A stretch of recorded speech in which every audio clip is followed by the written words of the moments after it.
သာသနာတော်နှစ်2565နှစ်ကောဇာတက္ကရာ1383ခုနှစ်ဝရလဝိကျော်8ရက်2022ခုနှစ်ဖေဖော်ဝါရီလ23ရက်ပုရိဟုနေ့၌အွန်လိုင်းမှာဟောကြားအပ်သောတန်တရားနှင့်နိဗ္ဗာန်အပိုင်းငါတရားဒေသနာတော်နိဗ္ဗာန်သွားဖို့အသိဉာဏ်ပထမဆုံးရရှိရမယ့်အသိဉာဏ်ကတော့ရှုပ်နာအကြောင်းပဲသိရမှာရှုပ်နဲ့နာကိုသိတာပဲဖြစ်တယ်ပေါ့ရှုပ်နဲ့နာသိတဲ့အခါမှာအကုန်လုံးသိရမှာလားတစိတ်တည်းသာသိရင်ရသလားလို့ဆိုတာဝကတွေအနေနဲ့ကတော့တစိတ်တည်းသာသိုံနဲ့လည်းရပါတယ်အကုန်လုံးသိမှမဟုတ်ပါရှုံးတဲ့နာနှစ်ခုကိုပိုင်းခြားပြီးတော့သိမယ်ဆိုလို့ရှိရင်ဖယ်သိရပဲဖြစ်ဖြစ်နိဗ္ဗာန်ကိုအခြေခံအနေနဲ့ရရှိသွားနိုင်တာဖြစ်ရောက်ရှိသွားနိုင်တာဖြစ်တယ်ရသော်ဘုရားမှာသာရှုပ်တရားနဲ့တရားကိုအကုန်စင်သိမှဖြစ်တယ်ကျန်တဲ့ပုဂ္ဂိုလ်တွေကတော့အကုန်စင်သိမှာကိုမြင်တဲ့ရှုံးတဲ့ပုံမှာအခြေခံပြီးတော့ခိရိတာကုန်ဖို့ကြိုးစားရမှာဖြစ်တယ်အဲ့တော့ယုံနာကိုသင်တဲ့အခါမှာတော့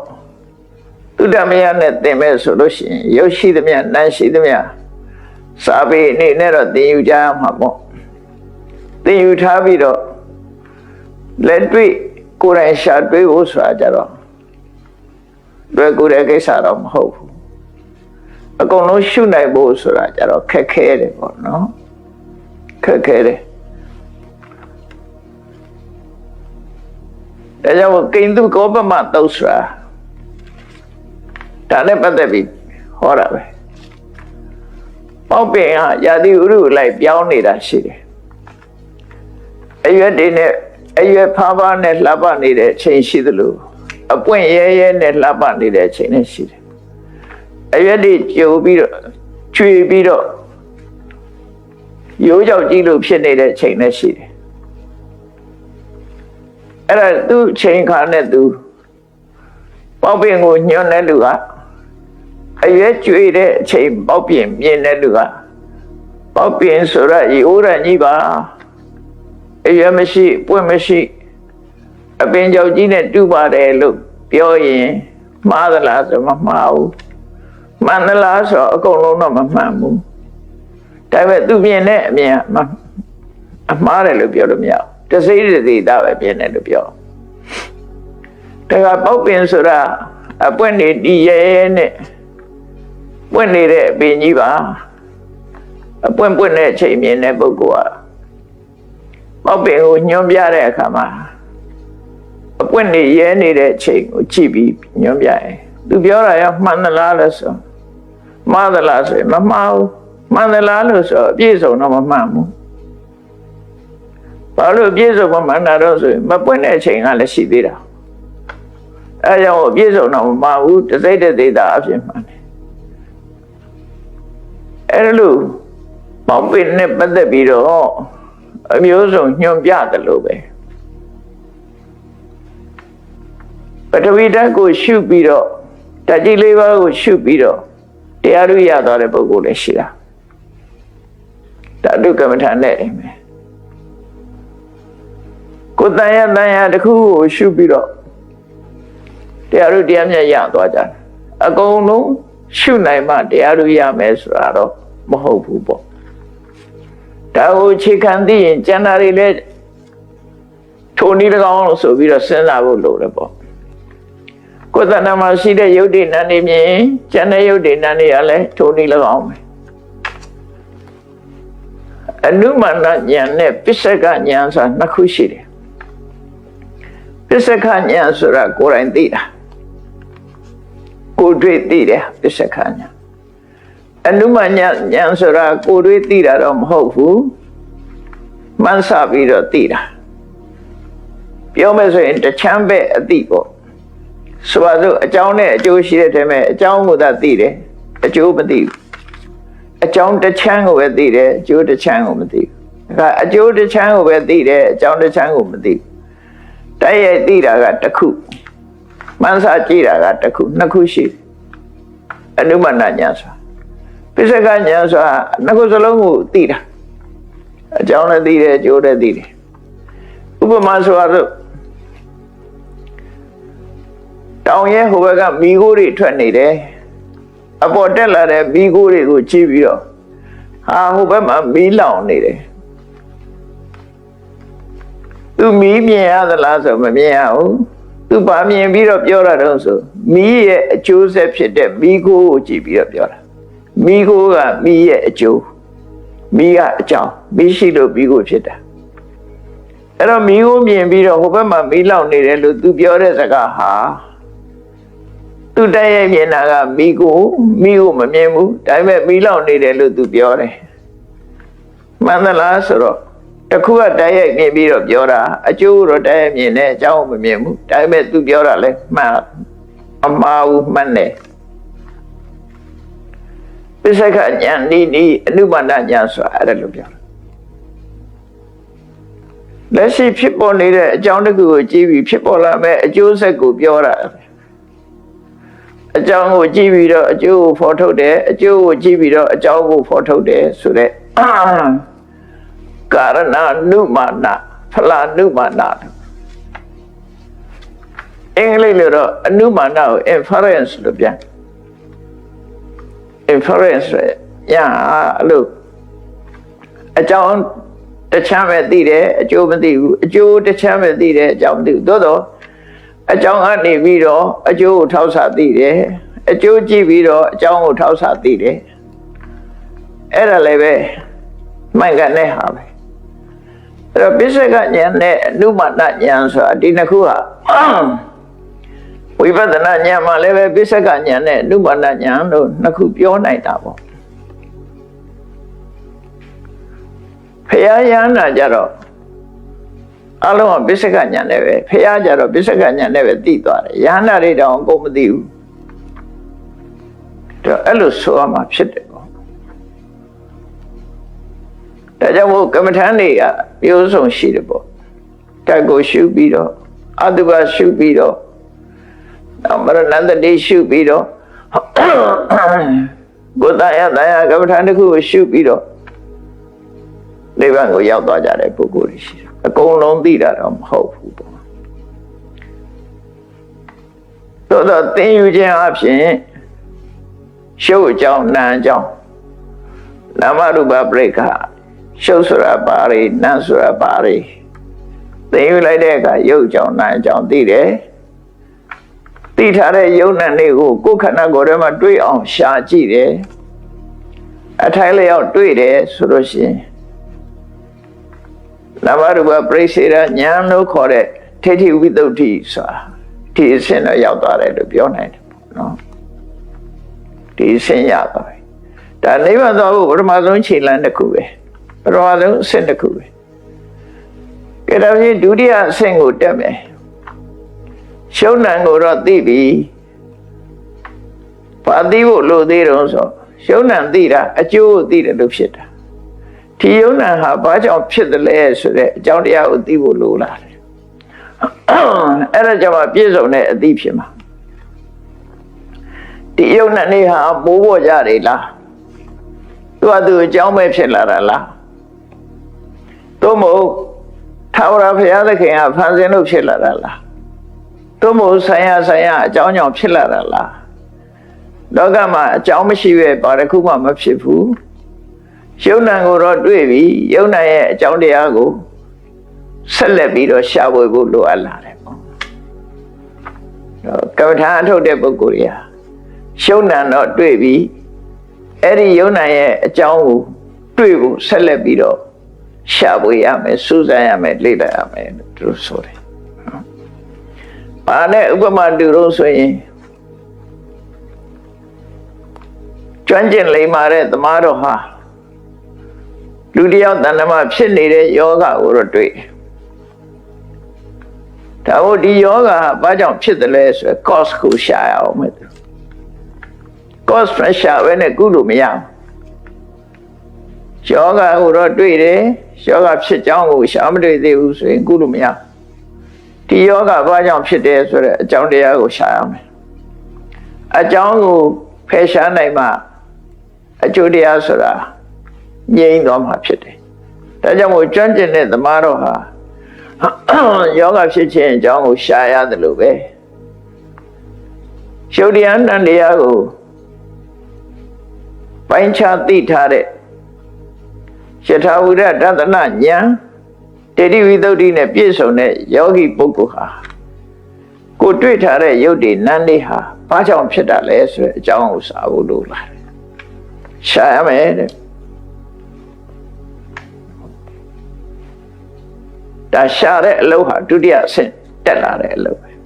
ယုံနဲ့တွေ့ပြီးတော့ရှာတော့မယ်ဆိုရင်သူစဉ်းစားရမှာပါတော့ဆိုရင်ဟုတ်တယ်ယုတ်တိနန်းလေးဆိုတာတွေ့ပြီရှုပ်ဆိုတာပြောင်းလဲတတ်တဲ့သဘောများတာဖြစ်တယ်အတိမရှိဘူးနာဆိုတာအာယုရှိရဘက်ကိုဥလဲသွားတဲ့သဘောရှိတယ်ရှုပ်လို့အကောင့်ထဲမရှိဘူးဒီလိုတွေ့ထားတော့ရှုပ်တဲ့နာနှစ်ခုတွေ့လိုက်ပြီပထဝီဓာတ်ကိုတွေ့တယ်ပထဝီဓာတ်လို့သိတဲ့ဉာဏ်ကိုတွေ့ထားတယ်ဒီနှစ်ခုတွေ့ထားယုံနဲ့နာနှစ်ခုတွေ့ထား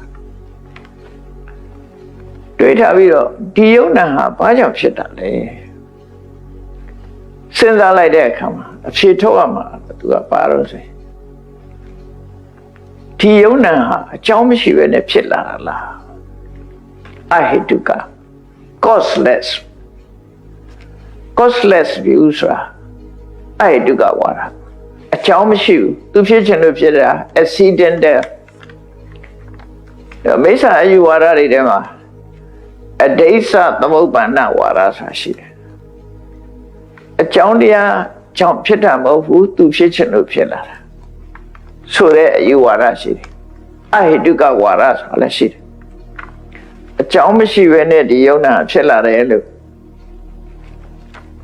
ဒါဖြင့်အကြောင်းမရှိဘူးလို့ပြောတဲ့ပုဂ္ဂိုလ်ရဲ့စကားကိုဆန်းစစ်ကြည့်ဖို့လိုတယ်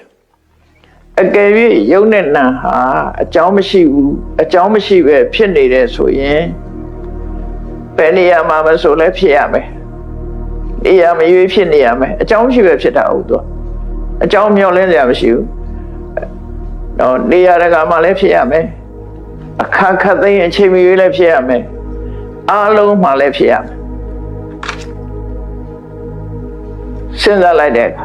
ဘာလို့လဲဆိုအကြောင်းမရှိဘဲနဲ့ဖြစ်နေတဲ့အရာတွေဟာဘယ်နေရာမှဆိုရှိရအခါခတ်သိမ်းလည်းဖြစ်နေရအားလုံးမှာလည်းဖြစ်နေရနော်အားလုံးဟာတူပြီးတော့တူပဲဖြစ်ရအကြောင်းမရှိပဲဖြစ်လာတာဆိုရင်အားလုံးဟာတူရအဲ့လိုစဉ်းစားလိုက်တဲ့အခါကျတော့ခါခတ်သိမ်းဖြစ်နေတာမဟုတ်ဘူးဥပမာစဉ်းစားကြည့်တော့ဒေါသကိုစဉ်းစားကြည့်စိတ်ကအမြဲတမ်းဆိုးနေတာလားကိုယ်ကိုစဉ်းစားကြည့်ငါအမြဲတမ်းစိတ်ဆိုးနေတာလားငါရေမောတဲ့အချိန်ရောမရှိဘူးလားငါအမြဲတမ်းသဘောကောင်းနေတာလားစိတ်မဆိုးတဲ့အခါရောရှိသလားငါရင်ထဲမှာလောဘကအမြဲတမ်းရှိနေတာလားသို့မဟုတ်တစ်ခါတစ်ခါမှငါလောဘကြီးတာလားသူများကို jealousy ဖြစ်တဲ့ဆိုတာငါအမြဲတမ်း jealousy ဖြစ်နေတာလားသို့မဟုတ်အကြောင်းတစ်ခုနဲ့ဆုံးမ jealousy ဖြစ်တာလားကိုယ့်ကိုစဉ်းစားကြည့်လိုက်အဲ့တော့အမြဲတမ်းဖြစ်တာမဟုတ်ခါခါသိဖြစ်တာမဟုတ်ကြောင်းတိုက်ဆိုင်တဲ့အခါမှာဖြစ်တယ်ကိုယ်ရှိမှသူတစ်ပါးကြည်ပွားတာတွေကြည့်ပြီးတော့မှ jealousy ဆိုရမနာလို့စိတ်ကဖြစ်တာလေသူအကြောင်းတွေးမှjealousy ဆိုတာဖြစ်တာစိတ်ဆိုးစရာအာယုနဲ့တွေးမှဒေါသဆိုတာဖြစ်တာဒီတိုင်းနေရင်သဘောကောင်းတာပဲပြုံးမြုံမယ်အဲ့တော့ဒေါသဆိုတာလေခါခါသိဖြစ်နေတာမဟုတ်ဘူးလောဘဆိုတာလေခါခါသိဖြစ်နေတာမဟုတ်ဘူး jealousy ဆိုတဲ့အိတ်သားလေခါခါသိဖြစ်နေတာမဟုတ်ဘူးကြောင်းတိုက်ဆိုင်မှာဖြစ်လာတာဖြစ်တယ်ဆိုတာကိုယ့်အကြောင်းတရားကိုဖော်ထုတ်နိုင်ရမယ် ဒါအကြောင်းမဲ့ဖြစ်တယ်ဆိုတာမဟုတ်ဘူးမှားတယ်အကယ်၍အကြောင်းမဲ့ဖြစ်နေရင်ငါအမြဲတမ်းစိတ်ဆိုးနေရမှာဖြစ်တယ်ဒေါသအမြဲတမ်းစိတ်တူနေရမှာဖြစ်တယ်ခုတော့စိတ်မတူဘူးကျက်လက်စီရလည်းအမြဲတမ်းဖြစ်နေတာမဟုတ်ဘူးတစ်ခါတည်းမှဖြစ်တာအဲ့တော့ဒီလိုစဉ်းစားလိုက်တာနဲ့ဒါအကြောင်းမဲ့ဖြစ်တာမဟုတ်ဘူးဆိုတာသိလားဒါဖြင့်အကြောင်းကပါလဲအကြောင်းကပါလဲလို့စဉ်းစားလိုက်တဲ့အခါကျတော့ထာဝရဘုရားကိုယုံကြည်တဲ့ပုဂ္ဂိုလ်တွေကဘုရားသခင်ဖန်ဆင်းလို့ဖြစ်တာပါဆိုတဲ့အကြောင်းကိုပြောပြန်ဘုရားသခင်ဖန်ဆင်းလို့ဖြစ်တာလို့ဆိုတဲ့ဣတ္တရနေမာနဟေတုဒီအကြောင်းကိုသူတို့ယူဆပြန်အဲ့တော့ထာဝရဘုရားသခင်ဆိုတာယုံနာရှိသလားထာဝရဘုရားမှာယုံနဲ့နာရှိသလားယုံနဲ့မရှိဘူးထာဝရဘုရားဟာတန်တန်မရှိဘူးဘာမရှိဘူးညာမရှိဘူးဆိုလို့ရှိရင်တော့ယုံနာမှတပါးတခြားဟာမရှိမှမရှိနိုင်တာဖန်ဆင်းတတ်တဲ့ပုဂ္ဂိုလ်ဟာယုံနဲ့နာနှစ်ခုရှိမှသူကဖန်ဆင်းနိုင်မှာဖန်ဆင်းတယ်ဆိုကြတဲ့သူကသူဖြစ်လာမှာမဟုတ်တာကြားဘူးတယ်မဟုတ်လားဘုရားသခင်ဟာကမ္ဘာကြီးကိုဖန်ဆင်းတဲ့အခါမှာရေကြီးပေါ်ကောင်းကင်ကြီးကခုံဝုံကောင်းကင်ဖြစ်ပါစေဆိုတခါဖန်ဆင်းတယ်ရေကြီးကိုတခါဖန်ဆင်းတယ်ရေကြီးကအခါအပေါ်ကကောင်းကင်ကအပိုးဆိုပြီးတော့နောက်တစ်ခါတောတွေတောင်တွေဖန်ဆင်းတယ်ဖန်ဆင်းတာမှတရက်တစ်မျိုးပဲဖန်ဆင်းတာတနင်္လာနေ့ကစပြီးဖန်ဆင်းလိုက်တယ်တနင်္လာအင်္ဂါဗုဒ္ဓဟူဇာတာပရိတောက်ကြနေထီအောင်9ရက်ဖန်ဆင်းပြီးတဲ့နောက်မှာစနေတနင်္ဂနွေကျတော့ဖန်ဆင်းမှုကိုခိတ္တရပ်နာသေးတယ်အဲ့တော့ဖန်ဆင်းနေတဲ့ပုဂ္ဂိုလ်ဟာရှုံးနှံရှိတဲ့ပုဂ္ဂိုလ်ဖြစ်နေရှုံးနှံရှိတဲ့ပုဂ္ဂိုလ်ဖြစ်နေတယ်အဲ့တော့ဣတ္တရနေမာနကြောင့်ဖြစ်တယ်လို့ဆိုလို့ရှိရင်အဲ့ဒီဣတ္တရတကုရှင်ကလည်းယုံနဲ့နာနှစ်ခုရှိသူပဲဖြစ်ရယုံနဲ့နှစ်ခုရှိတဲ့ပုဂ္ဂိုလ်ကယုံနဲ့ဆိုတာဘယ်တော့မှမမြဲသည့်အတွက်ကြောင့်ထာဝရဘုရားဆိုတာဖြစ်နိုင်ဘူးလို့ဆိုလို့တယ်။ကိုကျင်နာခြင်းသိခြင်းနဲ့ပဲသွားမှာပဲ။ရှုံးတယ်ဆိုလို့ရှိရင်ကိုကျင်နာခြင်းသိခြင်းနဲ့ပဲသွားတယ်။အဲ့တော့ထာဝရဘုရားဖန်ဆင်းလို့ဆိုတာလည်းမဟုတ်နိုင်။အဲ့တချို့ကပြောသေးတယ်ရှုံးတယ်ကိုပဲထာဝရဘုရားလို့ခေါ်မယ်ဆိုလို့ရှိရင်အဲ့ဒီကြတော့အဲ့ဒီထာဝရဘုရားကိုဘယ်သူဖန်ဆင်းတာတော့လို့ဆိုတဲ့သူဖန်ဆင်းလို့ကျန်တဲ့ဟာတွေကတော့ဟုတ်ပြီဘုရားသခင်ကဖန်ဆင်းလိုက်လို့ဖြစ်လာတဲ့ထားသူ့ကိုတော့ဘယ်သူဖန်ဆင်းတာတော့No God created everything ဆိုလို့ရှိရင် God တော့သူ Who created God မေးလိုက်လို့ရှိရင်ဇလန်ကပြတ်သွားပြန်သူက causeless cause ဖြစ်သွားတယ်အကြောင်းမဲ့တဲ့အကြောင်းတရားတစ်ခုဖြစ်နေသူကဖန်ဆင်းတော့ဖန်ဆင်းတယ်သူ့ကိုဖန်ဆင်းတဲ့လူမရှိဘူးအဲ့တော့တဘာဝတရားရဲ့တဲ့လွန်နေတဲ့အရာမျိုးပဲဖြစ်တယ်ဒါကြောင့်မို့ causeless cause လည်းမရှိနိုင်ဘူးဒါကြောင့်ဒီယုတ်ဒီနန်းဒီတွေ့ရှိထားတဲ့အရာတွေဟာအကြောင်းဆိုတာရှိကိုရှိရမယ်စဉ်းစားလိုက်တဲ့အခါမှာအဲ့လိုဆုံးဖြတ်နိုင်တော့တယ်အကြောင်းဆိုတာရှိကိုရှိရမယ်မရှိလို့မရဘူးအခုညအခါမှာလင်းအောင်လေးတွေကဘယ်ရတာလဲလျှက်စမီလာနေလို့လင်းအောင်လေးတွေကရထားတာလျှက်စမီပြတ်သွားတာနဲ့လင်းအောင်ပြတ်သွားမှာပဲလေအခု online ကတရားနာနေကြတယ်အင်တာနက်ဆက်သွယ်မှုကောင်းနေလို့သာတရားနာလို့ရတာပြတ်သွားလို့ရှိရင်အကုန်လုံးပြောက်သွားမှာပဲဒါတွေ အဲ့ဒါအကြောင်းဆိုတာရှိနေတာကြီးပဲအကုန်နော်အကြောင်းကိုမှီတည်ပြီးတော့နေရတာဖြစ်ပေါ်လာတဲ့အရာတွေကအားလုံးအကြောင်းကိုမှီတည်ပြီးတော့အဲ့ဒါလို့ကိုသိထားတဲ့ယုတ်တိနန္ဒီရဲ့အကြောင်းတရားကိုရှာလိုက်ရမယ်ကဲအဲ့ဒါလို့ရှာတဲ့အခါမှာရူပကာယလို့ခေါ်တဲ့ physical body လူမှာ mind နဲ့ body နှစ်ခုရှိဆိုတော့နော် physical body ကို mental body ကိုသာထားလိုက်စိတ်ပိုင်းဆိုင်ရာ body ကိုသာထား physical body ရူပကာယရူပကာယကိုကိုပဲစဉ်းစားကြည့်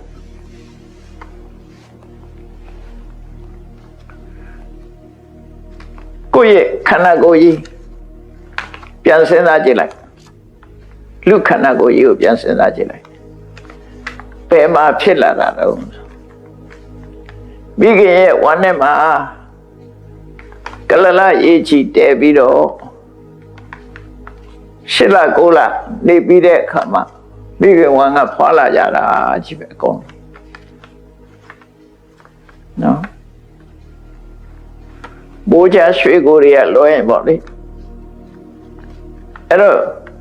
လူတွေရဲ့ခန္ဓာကိုယ်မြတ်စွာဘုရားကဝိပဿနာတရားဟောတဲ့အခါမှာရုပ်ရဲ့အကြောင်းတရားလေးတွေကိုရှင်းရှင်းဟောပြတာကတော့အယံကာယောရူပိသတုမဟာပုတိကောတဲ့လူတွေရဲ့ဒီယုတ်ခန္ဓာကိုယ်ကြီးဟာတဲ့သတုမဟာပုတိကောမဟာဘုတ် 4 ပါးဖြင့်တိဆောက်ထားတာဖြစ်တယ်ပထဝီမဟာဘုတ် 4 ပါးဆိုတာအတုံခဲအေးအပူလေအဲ့ဒီ4 မျိုးနဲ့တိဆောက်ထားတာဖြစ်တယ်ဟုတ်တယ်ခန္ဓာကိုယ်ထဲမှာတပုံစီပုံကြည့်လိုက်မယ်ဆိုလို့ရှိရင်အတုံခဲတွေကတပုံအေးတွေကတပုံဒါတွေပဲတွေ့မှာပဲလေကျန်တဲ့နာမည်တွေတော့မခေါ်နဲ့တော့နှလုံးတို့အသေးတို့ဘာတို့မခေါ်နဲ့အဲ့ဒါတွေမခေါ်တော့ဘူးအားလုံးကအတုံခဲဆိုရင်တူတူပဲအတုံခဲတွေတွေ့မယ်အေးတွေတွေ့မယ်နောက်တစ်ခါအပူတွေ့မယ်အပူငွေ့တွေတွေ့မယ်လေတွေ့မယ်အဲ့ဒီ4 မျိုးနဲ့တိဆောက်ထားတာရူပကာယသတုမဟာပုတိကောဟုတ်ပြီမိခင်ရဲ့ဝမ်းထဲမှာဆိုလို့ရှိရင်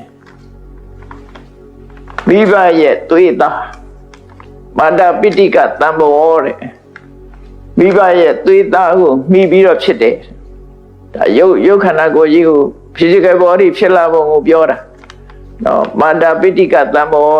မိဘရဲ့သွေးသားပေါ်မှာမိတိပြီးတော့ဖြစ်လာတာ span နဲ့ ovan ဆိုတဲ့ဟာပေါ်မှာမိတိပြီးတော့ပွေးဖွားရတာဖြစ်တယ်ပေါ့အဲ့ဒီအချိန်ကတရေတီတဲ့အချိန်ဆိုပရိသေစိတ်လေးပေါ်တဲ့အချိန်မှာကြည့်လိုက်မယ်ဆိုရင်ကလလရေကြီးလို့ခေါ်တဲ့အဆက်အပြောက်တွေကအမှန်တမ်းသေးတယ်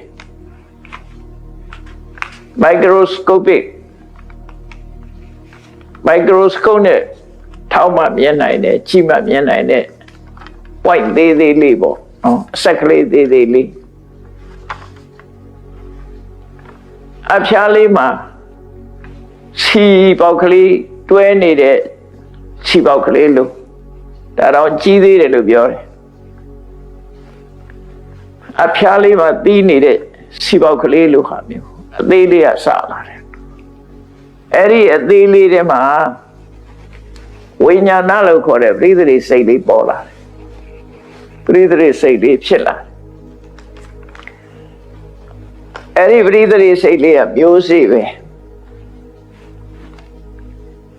အဲ့ဒီချိန်မှာ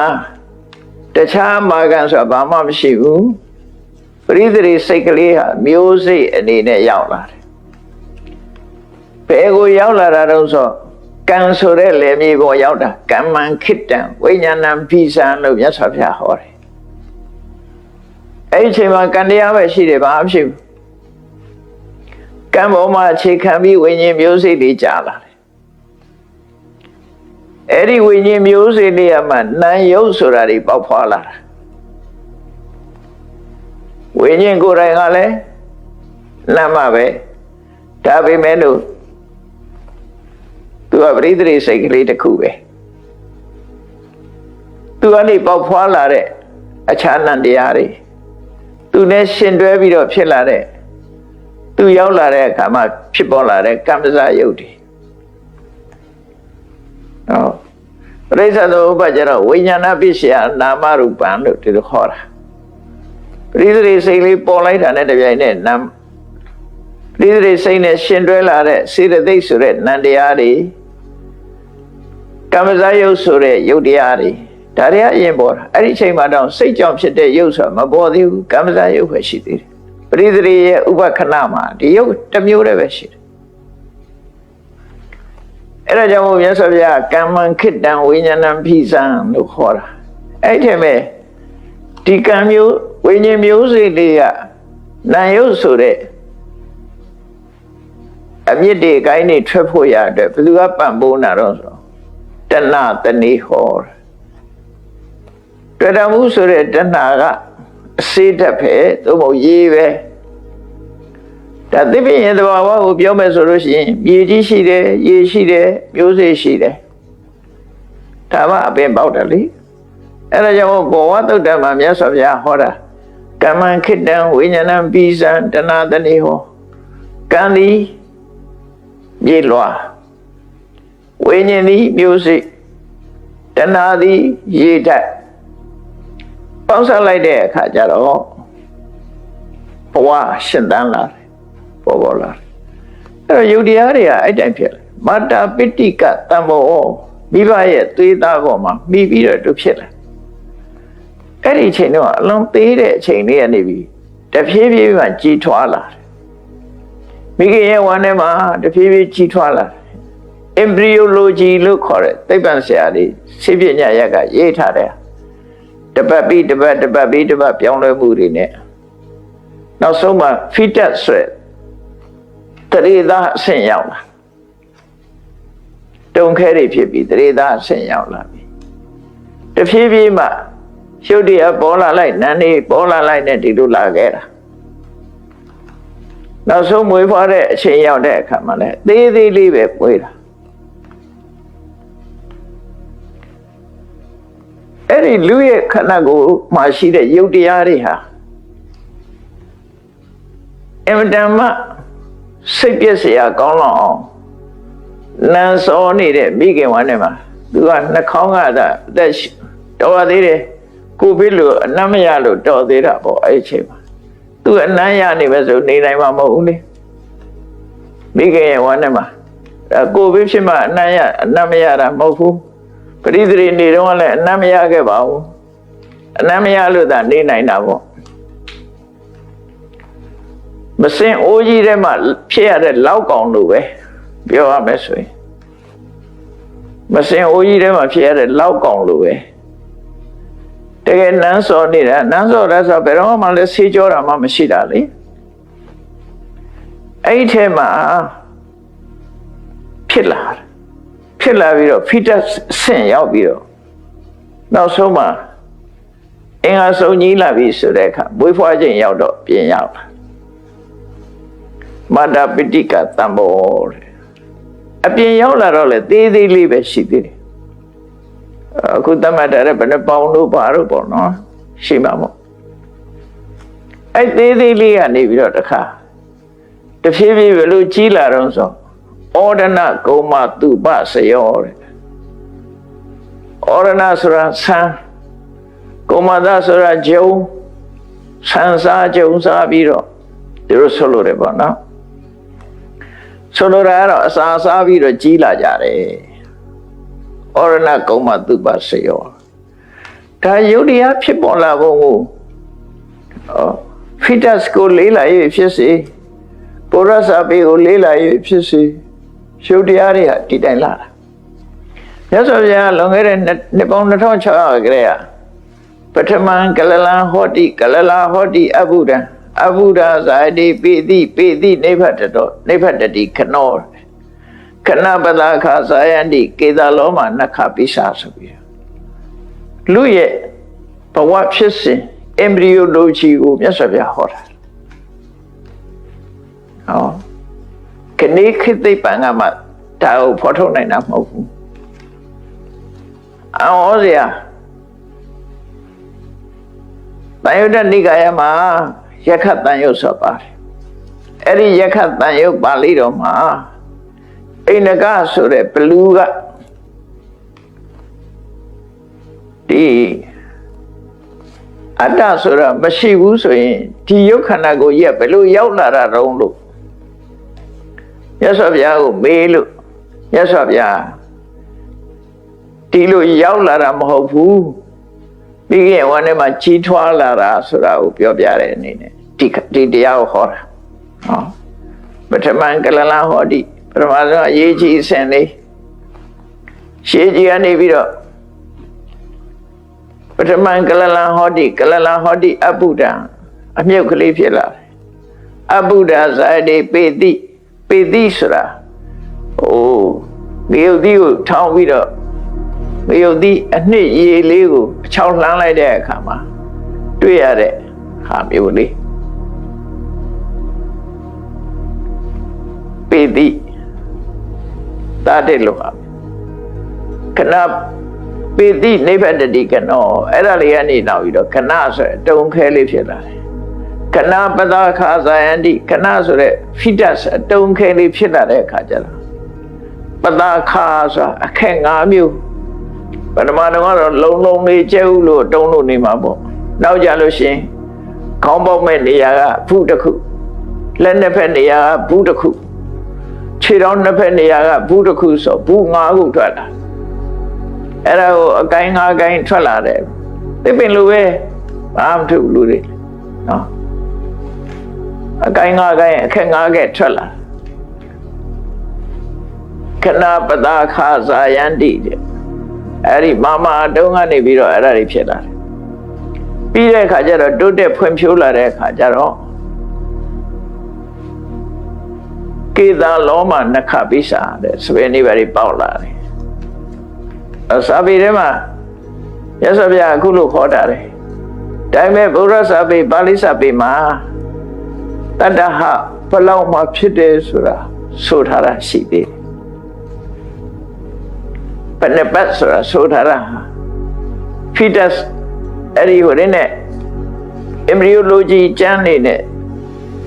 တူတယ်တူနေတယ်အဲ့တော့လူရဲ့တဏ္ဍာမှာရှိတဲ့ယုတ်ခန္ဓာကိုယ်ရဲ့ပြောင်းလဲဖြစ်ပေါ်နေဘူးဒီလိုဆိုင်ရာအကြောင်းတွေကြောင့်ယုတ်ခန္ဓာကိုယ်ကြီးကဖြစ်လာတာပါလို့ဟောမြတ်စွာဘုရားဒီပဲသာဓုမဟာဗုဒ္ဓီကောဒါအကြောင်းတစ်ခုပဲမဟာဗုဒ္ဓလေးပါမတ္တပိဋကသမောဒါအကြောင်းတစ်ခုပဲဖြစ်တဲ့နေရာမိဘတွေရဲ့သွေးသားပေါ်မှာမိဖြစ်တယ်ဩရဏကုမ္မသူပါစေယောဆန်စားကြုံစားပြီးကြီးလာတယ်အမွေးဖွားလာတဲ့အခါမှာဒါဟာအာဟာရကိုပြောတယ်အဲ့တော့ပြောလိုက်ပဲဆိုလို့ရှိရင်ပထမဆုံးကကမ္မံခိတ္တံလို့ဆိုတဲ့အတိုင်းဒီယုတ်တရားရဲ့ပထမဆုံးအကြောင်းတရားကတော့ကံပဲကမ္မံခိတ္တကံဆိုတဲ့မြေပေါ်မှာဝိညာဉ်ဆိုတဲ့မျိုးစေ့ကြာအဲ့တော့ကံကြောင့်ဖြစ်လာတယ်အဲ့ဒီကံနဲ့အတူတွဲဖက်ပြီးတော့လာတဲ့ဟာတွေကဘာတွေတော့ဆိုကိလေသာဘဝတစ်ခုဖန်တီးတယ်ဆိုတာကံနဲ့ကိလေသာတွဲထားတာခုနကတော့ကမ္မံခိတ္တံတဏှာတဏိဟောတဏှာကိုအဓိကထားပြောတာအမှန်တော့ကံနဲ့ကိလေသာတစ်ခုပေါင်းတာအဝိဇ္ဇာကမပါဘူးလားဆိုပါတာပေါ့အဝိဇ္ဇာကအမှန်သိအောင်အမြဲတမ်းပါတယ်ဖုံးတာတဏှာရဲ့အပြည့်ဟာအဝိဇ္ဇာပဲတဏှာကတွေ့တာမှန်သမျှအဝိဇ္ဇာဖုံးထားလို့ပဲဟောအဝိဇ္ဇာဖုံးထားတော့ဆိုးကောင်းမသိတော့လူဟာဆိုးသလားကောင်းသလားမသိဘူးနန်းသလားမှုေးသလားလည်းမသိတော့ရှမ်းပြီးတော့ကြိုက်နေတော့တာပဲတဏှာက အဲဒါကြောင့်အဝိဇ္ဇာလည်းအကြောင်းတရားပဲတဏှာကလည်းအကြောင်းတရားပဲအဲ့ဒီပဲဆွဲလန်းမှုဆိုတဲ့ဥပါဒံကလည်းတဏှာကိုပဲခေါ်တာအဲ့ဒီဥပါဒံကလည်းအကြောင်းတရားပဲတာမန်တဏှာတွေမဟုတ်ဘူးဆွဲလန်းသွားတဲ့ဥပါဒံပြီးတော့ကံတရားအဲ့တော့ဘဝတစ်ခုစတာဟာကံရဲ့အဝိဇ္ဇာရဲ့တဏှာရဲ့ဥပါဒံရဲ့ရှုခဏကိုဒီအကြောင်း၄မျိုးနဲ့စလိုက်တယ်အဲ့လိုအကြောင်း၄မျိုးနဲ့စပြီးတော့ခုနဩရဏကုမ္မတုပစယောဒါကအပြင်မွေးလာမှပြောတာအတွင်းထဲကလည်းပဲတဖြည်းဖြည်းကြီးထွားလာတာဖိတတ်အဆင့်ရောက်လာတဲ့အခါမှာမိခင်ရဲ့ဝမ်းထဲမှာသူဘာတွေစားလာတော့မသိချင်ဘူးလား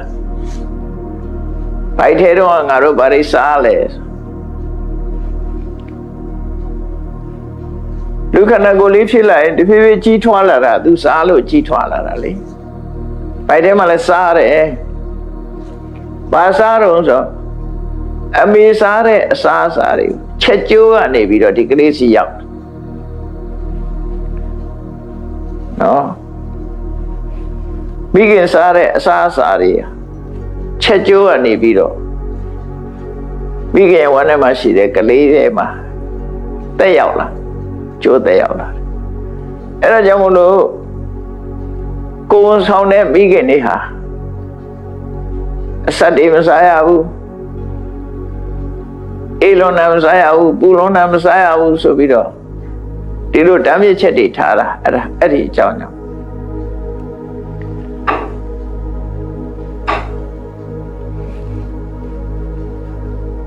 မိခင်ပါတယ်စက္ခပူအေးစားလဲကိုယ်သာဆက်ဆက်တက်ပြတ်တစေအမေကနေငရုတ်သီးတွေကြိုက်လို့ငရုတ်သီးတွေစားဟိုကပူနုံတို့တဆက်ဆက်ဖြစ်အမေကရေခဲမုံကြိုက်လို့ရေခဲမုံနေစားဟိုတဲ့ချမ်းတုံတယ်တရေသားချမ်းတုံနေပြီ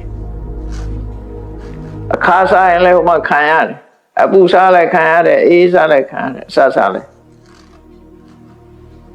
ဒါကြောင့်မို့လို့မိခင်တွေဟာတရေကိုယ်ရှိနေတဲ့အချိန်မှာမစားသင့်တာတွေဆိုပြီးတော့ရှေးတုန်းကတော့အိန္ဒိယနိုင်ငံမှာဇာတကတွေလည်းပါတယ်ကပ္ပပရိဟာရံဆိုကိုယ်ရှိတဲ့အမျိုးသမီးတွေအတွက်အဆောင်ချတာပြီးတော့အကျွေးတောင်မှဓာတ်ရက်နဲ့ကျွေးတာထမင်းစားတာတော့ဓာတ်ရက်နဲ့စားပူလုံးနဲ့မစားရဘူးအေးလုံးနဲ့မစားရဘူးအဲ့တော့မိခင်စားတဲ့အစာအာဟာရတွေဟာချက်ကျိုးကနေတဆင့်ဝမ်းတွင်းမှာပဲအာဟာရဖြစ်လာတယ်လို့သူဆိုတယ်အဲ့တော့လူရဲ့ခန္ဓာကိုယ်ကြီးဟာ physical body ဟာပထမကံကြောင့်ဖြစ်တယ်နောက်ပြီးရင်စိတ်ကြောင့်ဖြစ်လာတယ်နောက်ကျဥရုကြောင့်ဖြစ်တယ်နောက်ကျအာဟာရကြောင့်ဖြစ်တယ်ကံစိတ်ဥတုအာဟာရအကြောင်း၄ပါးနဲ့ဖြစ်လာတယ်လို့ပြောလို့ရပါတယ်ကံကြောင့်လည်းဖြစ်တယ်စိတ်ကြောင့်လည်းဖြစ်တယ်ဥရုကြောင့်လည်းဖြစ်တယ်အာဟာရကြောင့်လည်းဖြစ်တယ်ပြီးခင်ဝမ်းထဲမှာတည်းပဲအာဟာရရလာခဲ့တယ်အဲ့ဒီလိုရုပ်ဟာအဲ့လိုဖြစ်တာဒါပဲအကြောင်းမဲ့ဖြစ်တာမဟုတ်ဘူးဆိုတာဒါထင်ရှားတယ်ပေါ့အဲ့ဒီတည်းပဲဟေတုနဲ့ပစ္စယဟေတုပစ္စယကိုပြောတာမဟုတ်ဘူးအကြောင်းကိုခေါ်တဲ့အခါမှာဟေတုနဲ့ပစ္စယနှစ်ခုခွဲပြောတယ်ဟေတုဆိုတဲ့အကြောင်းကတစ်မျိုးပစ္စယဆိုတဲ့အကြောင်းကတစ်မျိုးဟေတုဆိုတဲ့အကြောင်းကစနစ်ကအကြောင်းဖြစ်စေတတ်တဲ့အကြောင်း producing cause ကဖြစ်စေတတ်တဲ့အကြောင်းအာဟာရဆိုတာကြတော့ဥပဋ္ဌမကလို့ခေါ်တယ်ကုညီထောက်ပံ့ပေးတဲ့အကြောင်းအဲ့တော့ဒီသတိသားငယ်လေးဟာလူရဲ့ခန္ဓာကိုယ်ရဲ့ယုတ်တရားရဲ့ဖွံ့ဖြိုးမှုဟာဒီ အဝိဇ္ဇာရဲ့တဏှာရဲ့ဥပါဒံရဲ့ကံရဲ့က producing cause ဒီယုတ်တရားဖြစ်ဖို့ကံကလည်းကမ္မဇာယုတ်ကိုထုတ်တယ်စိတ်ကလည်းစိတ်ဇာယုတ်ကိုထုတ်တယ်နော်ဒါတွေကဟိတုတွေ producing cause တွေဥတုအာဟာရဥတုကလည်းထုတ်တယ်အာဟာရကြတော့ supporting cause လို့ခေါ်တယ်ဥပဋ္ဌာမကအကြောင်းအဲ့ဒါကြတော့ပစ္စယလို့သုံးတယ်ဟိတုပစ္စယနှစ်ခုတွဲသုံးတာဟိုပဋ္ဌာန်းနဲ့ပါတဲ့ဟိတုပစ္စည်းမဟုတ်ဘူးအဲ့ဒါကိုပြောတာမဟုတ်ဘူးဟိတုပစ္စယောလို့ဟိတုနဲ့ပစ္စယကိုအကြောင်းအနေနဲ့တွဲဖက်ပြီးသုံးပြတဲ့အခါမှာဟိတုဆိုတာစနက producing cause ပစ္စယဆိုတာဥပဋ္ဌာမက supporting cause အဲ့ဒါလို့ယူအောင်အဲ့တော့လူရဲ့ယုတ်ခဏကြီးဟာအဝိဇ္ဇာရဲ့တဏှာရဲ့ကံရဲ့ဥပါဒံရဲ့ကံရဲ့က producing cause အာဟာရက supporting cause အကြောင်း၅ခုလူရဲ့ physical body ဟာဒီအကြောင်း၅ခုနဲ့ဖြစ်လာဒါရုပ်ရဲ့အကြောင်းပဲသူဖြစ်လာတာမဟုတ်ဘူးအကြောင်း၅ခုနဲ့ဖြစ်လာဒီအကြောင်းတွေကြောင့်ဖြစ်လာအဲ့ဒါကိုရှာတွေ့တာပဲဖြစ်တယ်ပေါ့နော်ရှာတွေ့တာဖြစ်တယ်ဥပမာမဲ့ဗာနဲ့တူတုံးဆိုလို့ရှိရင်မျိုးစိတ်လေးဆိုရစို့မျိုးစိတ်လေးကအမြင့်တို့အပင်တို့ထုတ်လုပ်တာစနကတတ္တိနဲ့ထုတ်လုပ်တာ producing cause မျိုးစိတ်က producing cause မြေနဲ့ရေက supporting cause အကူအညီပေးတဲ့အကြောင်းတရားအဲ့တော့ထုတ်လုပ်တဲ့အကြောင်းတရားကတစ်ခုအကူအညီပေးတဲ့အကြောင်းတရားကတစ်ခုဒီနှစ်ခုပေါင်းစပ်ပြီးတော့လုပ်လိုက်တာပဲဖြစ်တယ်ပေါ့မတူဘူးတစ်ခုနဲ့တစ်ခုနော်မတူပေါင်းစပ်ပြီးတော့ထုတ်တာအခုယုတ်ခန္ဓာကိုလည်းပဲထို့တူပဲဒီနှစ်ခုပေါင်းစပ်ပြီးတော့ထုတ်လိုက်ကြထုတ်လိုက်တဲ့အခါမှာ physical body ဆိုဖြစ်လာတစ်သက်လုံးလည်းပဲဒီဆိုင်ရာအကြောင်းတွေရဲ့ထုတ်လုပ်မှုဖြစ်ပေါ်စေမှုနဲ့သွားတာဒါရူပကာယရဲ့အကြောင်းတရားကိုရှာလို့တွေ့ပြီဆိုပါစို့ရှာပြထားတာဒါဝိသုဒ္ဓိဘက်မှာအတိုင်းရှာပြတာ physical body ရဲ့အကြောင်းတရားအခုရှာလို့တွေ့ပြီနော်ဒါတွေကြောင့်ဖြစ်တယ်ဆိုတာသိဒါဆိုလို့ရှိရင်နာမကာယရဲ့ mental body ရဲ့အကြောင်းတရားကိုရှာကြည့်ကြအောင်စို့ဒီအဆင့်မှာရှုံးနံတွေရဲ့အကြောင်းကိုလေ့လာသုံးသပ်တဲ့အဆင့်ဖြစ်တယ်ဒါကြောင့်မို့ပစ္စယပရိက္ခဟလို့ခေါ်တယ်ပရိက္ခဟဆိုတာမှတ်ယူနိုင်တဲ့ဉာဏ်ရှုံးတဲ့နံရဲ့အကြောင်းတရားကိုမှတ်ယူနိုင်တဲ့ဉာဏ်ကိုပစ္စယပရိက္ခဟအကြောင်းတရားကိုမှတ်ယူခြင်းသိခြင်းလို့ဆိုလိုတယ်နော် knowledge of causality လို့ခေါ်knowledge of causality အကြောင်းတရားတွေကိုမှတ်ယူဟုတ်ပြီအခုရုပ်တရားရဲ့ physical body ရဲ့အကြောင်းတရားတွေကိုသိသွားပြီနံတရားဘယ်လိုဖြစ်တုံးဆိုတာကိုဤမျိုးရှိတဲ့မဲ့တစ်ခုနဲ့ပြောအောင်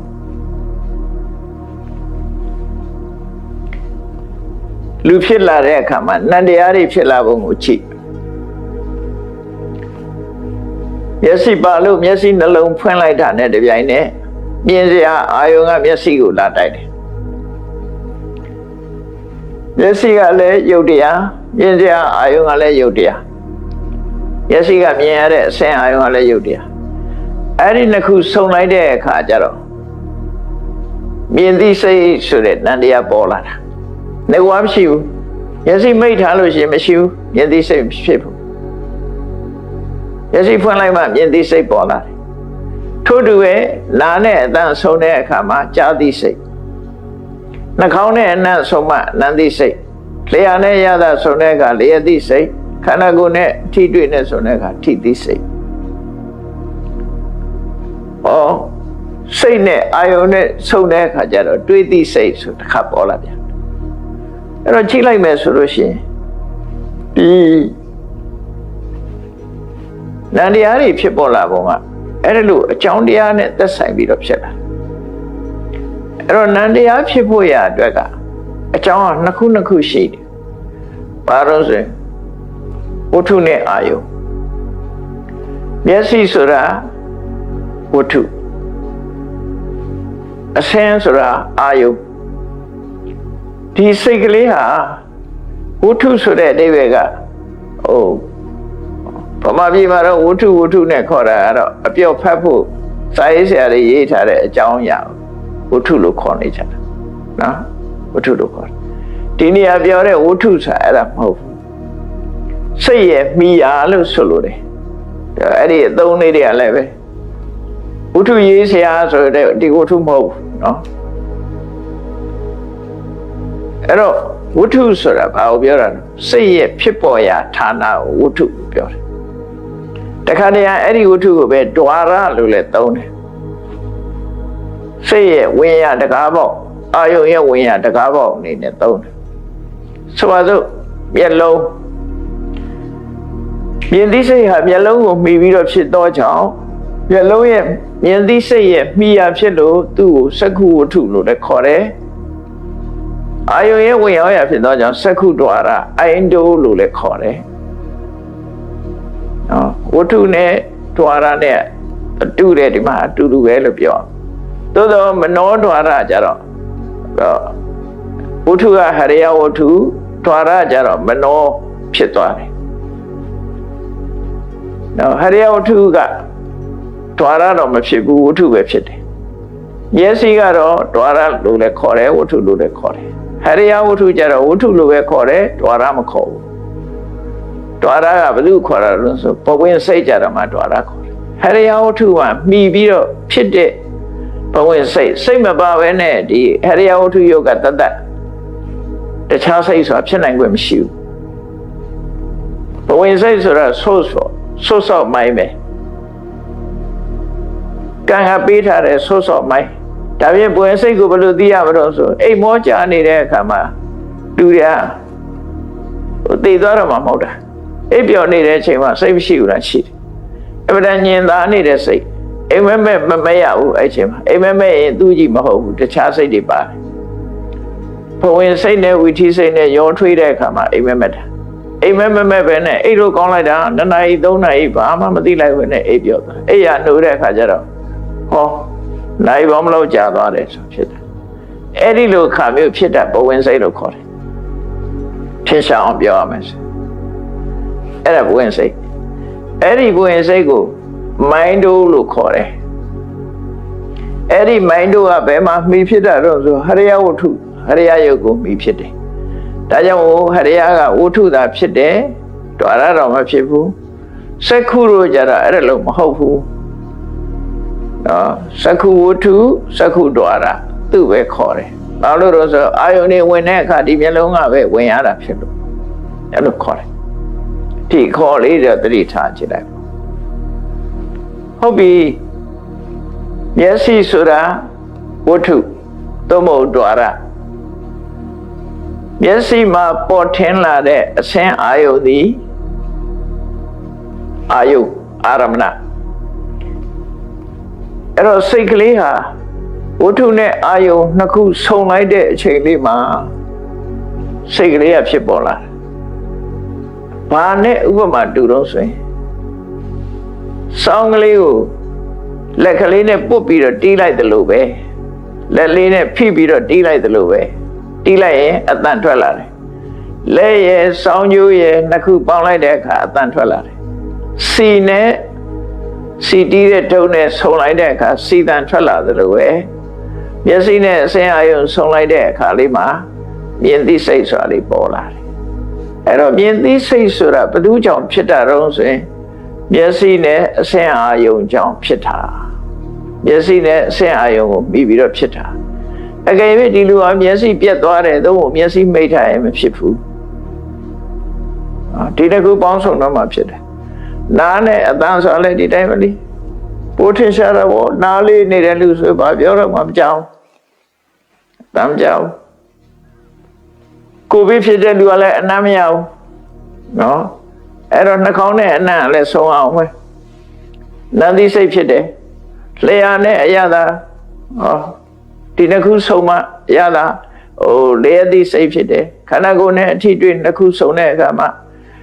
ထိသည့်စိတ်ဖြစ်တယ်ခုနမနနဲ့ဘဝင်စိတ်နဲ့အာယုန်နဲ့ဆုံးတဲ့အခါကျတော့မနောဝိညာဉ်စိတ်ဆိုတာဖြစ်တယ်တွေ့သည့်စိတ်တွေဖြစ်လာအဲ့တော့ mental body လို့ဆိုတဲ့ဒီအသိစိတ်တွေဟာဒီပုံစံနဲ့ဖြစ်လာဒီပုံစံနဲ့ဖြစ်လာဒါစိတ်ဖြစ်ခြင်းရဲ့အကြောင်းပဲတွာရနဲ့အာယုံသို့မဟုတ်ဝတ္ထုနဲ့အာယုံနှစ်ခုပေါင်းစုံခြင်းသည်အကြောင်းတရားပဲမြတ်စွာဘုရားအဲ့ဒါဟောတာသက္ခုံစပဋိစ္စဥပ္ပိသက္ခုံစပဋိစ္စရူပေစ္စဥပ္ပစ္စတိသက္ခုဝိညာဏဆိုပြီးတော့ယဉ်သိစိတ်လေးဖြစ်လာပုံဒီလိုပဲသုတ္တံပါဠိတော်တွေမှာဟောတာယစီနဲ့အစဉ်နှစ်ခုကိုအမိပြုပြီးတဲ့အခါမှာသက္ခုဝိညာဉ်ဆိုတဲ့ယဉ်သိစိတ်လေးပေါ်လာပါတယ်လို့ဆိုတော့ယဉ်သိစိတ်လေးဟာတမန်အပြင်ကြည့်မယ်ဆိုရင်ကိုယ်ရင်ထဲမှာရှိနေတယ်လို့ထင်ကြသို့တော့ဝိညာဏပဋိစ္စသမုပ္ပါဒံအသိစိတ်ဆိုတာတဲ့အကြောင်းကိုမိပြီးတော့မှဖြစ်တာအကြောင်းကိုမမိဘဲနဲ့မဖြစ်ဘူးသို့တော့အကြောင်းတွေကလည်းမပြတ်ဘူးသူကလည်းစင်စမပြတ်ဖြစ်နေတယ်ဖြစ်တာကဒီစိတ်တစ်ခုတည်းဖြစ်နေတာမဟုတ်ဘူးဟိုအကြောင်းဆိုရင်ဟိုစိတ်ဖြစ်ပြန်တယ်ဒီအကြောင်းဆိုရင်ဒီစိတ်ဖြစ်တယ်အဲ့တော့စိတ်ဆိုတာအမျိုးစုံဖြစ်နေမျိုးစုံဖြစ်နေသူအကြောင်းနဲ့သူဖြစ်တယ်ဘိုးထင်ရှားအောင်ပြောရမယ်ဆိုရင်ကောင်းတာလေးတွေတွေးနေရင်တော့ပြောနေကြတာပဲစိတ်ဆိုးစရာအာယုန်နဲ့တွေးရင်ဒေါသဖြစ်လာလိုချင်စရာအာယုန်နဲ့တွေးမှလောဘဆိုတာဖြစ်လာဒီချိန်တည်းတမန်အဖြစ်နေရင်ဒေါသလည်းမရှိဘူးလေလောဘလည်းမရှိဘူးလေဖြစ်နေတာမဟုတ်ဘူးလေ positive တော့ရှိခြင်းရှိမှာပေါ့ activate မဖြစ်တာကိုပြောတယ် positive ဆိုတာအနုတ္တိယတ္တအနေနဲ့ကတော့အနုတ္တိယတ္တဆိုတာရှိနေတာမှမဟုတ်တာရှိတဲ့သဘောမဟုတ်ဘူးအဲ့တော့ possibility လို့ခေါ်တယ် potentiality ဖြစ်နိုင်တဲ့အနေအထားတစ်ခုရှိတယ်မိချစ်ဖူးထဲမှာမိမရှိဘူးသို့တော့မိဖြစ်စေနိုင်တဲ့အကြောင်းတရားတွေရှိတယ်နောက်ထပ်အကြောင်းတစ်ခုထပ်ထည့်လိုက်ရင်မိဖြစ်သွားမယ်အဲ့လိုအနေအထားမျိုးပေါ့ဓာတ်စီထဲမှာမိမရှိဘူးသို့တော့မိနဲ့တွေ့လို့ရှိရင်လောင်တတ်တယ်အဲ့လိုမျိုးပေါ့အဲ့တော့ဆိုင်ရာအကြောင်းတရားတွေကိုအခုလို့စဉ်းကျင်စဉ်းစားကြည့်လိုက်ရင်ရှုပ်တရားဆိုတာလည်းရှိနေတာမဟုတ်ဘူးဆိုင်ရာသူ့ဟာသူဖြစ်လာတာမဟုတ်ဘူးဆိုင်ရာအကြောင်းတရားကြောင့်ဖြစ်တယ်လမ်းဆိုတာလည်းရှိနေတာမဟုတ်ဘူးဆိုင်ရာအကြောင်းတရားကြောင့်ဖြစ်တယ်လို့ဒီတဲ့အကျယ်ချဲ့ပြီးတော့ကြည့်မယ်ဆိုရင်ကံအကြောင်းတွေတို့ပရိစ္ဆေသမုပ္ပါဒ်တို့နော်အကြောင်းတရားတွေဟောတာတဲ့ပဋ္ဌာန်းတို့ဒါတွေနဲ့ချဲ့ပြီးတော့ကြည့်လိုက်ရင်ပစ္စယပရိက္ခအကြောင်းတရားတွေကိုပိုင်နိုင်သိဖို့ဆိုတာဖျားကလွဲပြီးကျန်တဲ့ပုဂ္ဂိုလ်တွေမသိနိုင်ဘူး။တာမန်ဝိပဿနာတရားအထုတ်တဲ့ပုဂ္ဂိုလ်တွေအကုန်လုံးမသိဘူးနော်။ဖြစ်ပေါ်လာတဲ့အနေအထားလေးတစ်ခုသိပြီးတော့ဒီအကြောင်းကြောင့်ဖြစ်တယ်ဆိုတာကိုမှန်ကန်တဲ့အကြောင်းတရားကိုသိတယ်။မှန်ကန်တဲ့အကြောင်းတရားကိုသိတဲ့အခါကျရင်မှားယွင်းတဲ့အကြောင်းတရားတွေကိုဖယ်ရှားတယ်လက်မခံတော့ဘုရားသခင်ဖန်ဆင်းလို့ဖြစ်တာတို့အကြောင်းပဲဖြစ်တာတို့ဆိုတာလက်မခံတော့ငင်းပဲကိုယ်ကိုယ်တိုင်သိသွားပြီဒီအကြောင်းတွေကြောင့်ဖြစ်တဲ့ဆိုတာကိုသိသွားတယ်အဲ့ဒါလို့သိသွားတဲ့အခါမှာသူကတန်တရားဘယ်လိုကင်းသွားတော့ဆိုမနေ့တုန်းကလည်းဒီလိုအကြောင်းကြောင့်ဖြစ်ခဲ့တာပဲဒီကနေ့အခုဖြစ်နေတာလည်းဒီအကြောင်းကြောင့်ပဲနောက်နေ့ဖြင့်ကလည်းဒီလိုအကြောင်းတွေကြောင့်ပဲဖြစ်မှာပဲလို့ဆိုတဲ့ကာလ3ရက်မှာအတိတ်နာကပစ္စုပန်ဆိုကာလ3ရက်မှာဆုံးဖြတ်ချက်ချလာနိုင်တယ်အဲ့ဒီဆုံးဖြတ်ချက်ချလာခြင်းဟာတန်တရားကိုကျော်လွှားခြင်းပဲဖြစ်တယ်ပေါ့မနေ့ကဖြစ်တာလဲဒါပဲလေနေ့ဖြင့်ဖြစ်မှလဲဒါပဲဒီအကြောင်းတွေကြောင့်ဖြစ်နေတာပဲလို့ဆိုတာကိုဆုံးဖြတ်ချက်ချလာတဲ့အခါမှာသူ့ရင်ထဲမှာ အကြောင်းပဲဖြစ်တာတို့ဘုရားသခင်ဖန်ဆင်းလို့ဖြစ်တယ်ဆိုတဲ့သို့လို့တွေးတောတဲ့တန်တရားတွေယုံမှမှုတွေပျောက်သွားတယ်နော်အကြောင်းတရားကိုဗမဲနေသိလိုက်တာနဲ့ပျောက်သွားတာအဲ့ဒီပျောက်သွားတာကိုပဲကင်္ခာဝိတရဏဝိတုဒ္ဓိလို့ခေါ်တယ်ကင်္ခာဝိတရဏဝိတုဒ္ဓိဒီပစ္စယပရိက္ခဉာဏ်လေးဟာဒီဉာဏ်ရလိုက်လို့ရှိရင်အကြောင်းတရားနဲ့ပတ်သက်ပြီးတော့တန်တရားအတိတ်ကဖြစ်ခဲ့သလားအနာဂတ်ဖြစ်ဦးမှာလားနောက်ဘဝငါတို့ဖြစ်ဦးမှာလားဆိုတော့ဒီဘဝလို့အကြောင်းတွေရှိနေရင်ဖြစ်မှာပဲလေနောက်ဘဝဖြစ်ဦးမှာလားလို့စဉ်းစားကြရမလို့တော့ကုန်သိသွားရှင်းသွားတယ်အကြောင်းတွေရှိရင်ဖြစ်နေဦးမှာပဲအကြောင်းမရှိရင်မဖြစ်တော့ဘူးဆိုတာရှင်းလင်းပြတ်သားစွာနောက်ဘဝဖြစ်ရင်လည်းဒီပုံစံပဲတော့မနေ့ကလည်းဒီပုံစံဖြစ်ခဲ့တယ်ခနေ့လည်းဒီပုံစံနဲ့ဖြစ်နေတာနောက်နေ့လည်းဒီပုံစံနဲ့ဖြစ်နေမယ်ဆိုတာအကြောင်းတရားတွေကိုပိုင်ပိုင်နဲ့သိသွားလို့ရှိရင်တန်တရားကိုကျော်လွှားနိုင်တယ်ပစ္စယပရိက္ခဉာဏ်ကတန်တရားကိုကျော်လွှားနိုင်စေလို့တန်တရားဆိုတဲ့အညစ်အကြေးကိုကျော်လွှားပြီးတော့သန့်စင်စေနိုင်သောကြောင့်ကင်္ခာဝိတရဏဝိတုဒ္ဓိလို့ခေါ်တယ်အဲ့တော့နိဗ္ဗာန်တက်ဖို့ရအတွက်ယုံနာကိုလည်းသိရမယ်ယုံနာရဲ့အကြောင်းတရားကိုလည်းသိရမယ်သိပြီးရင်တန်တရားတွေကင်းစင်သွားတဲ့အနေအထားမျိုးရောက်ရမယ်အဲ့တော့ပေါင်းလိုက်တော့ဒိဋ္ဌိဝိသုဒ္ဓိရဲ့ကင်္ခာရဏဝိတရဏဝိသုဒ္ဓိရဲ့ဒီဝိသုဒ္ဓိနှစ်ပါးရရှိသွားလို့ရှင်အဲ့ဒီအသိဉာဏ်ရထားတဲ့ပုဂ္ဂိုလ်မျိုးကိုသုလသောတပန်လို့ခေါ်တယ်လို့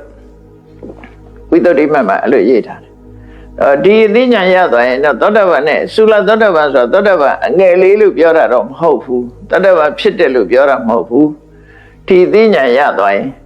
သောတပန်ဖြစ်ရင်ဝိသိကိစ္စကဲနာကိုနော်အမှန်မြင်တာနဲ့